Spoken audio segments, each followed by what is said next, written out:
தம்பி, ஆ? வெண்ணிலா மட்டும் நல்லபடியா இந்த பரீட்சையை எழுதவே கூடாது தம்பி. அவ நம்ம காலேஜில இருந்து டிகிரியே முடிக்கவும் கூடாது.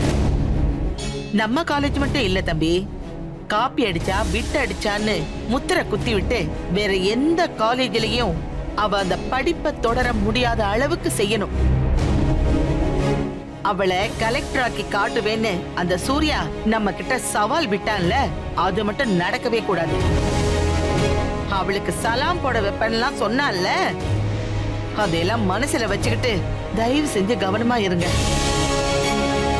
இத பாருங்க தம்பி, எப்பவுமே நம்ம கைதான் ஓங்கி இருக்கணும். அந்த கும்பலை என் காலடியில வந்து விழ வைக்கிறது உங்க கையில தான் இருக்கு. அண்ணே, வீட்டுல ஆரம்பிச்சு இங்க வந்தும் 1000 வாட்டியாவது இதை சொல்லிருப்பீங்க. நான் தான் பாத்துக்கிறேன்னு சொல்றல அண்ணே. அவ நிம்மதியா எக்ஸாம் எல்லாம் எழுத முடியாது. அதுக்கு என்ன பண்ணணுமோ அதை மொத்தமா நான் பாத்துக்கிறேன். நீங்க போங்க அண்ணே.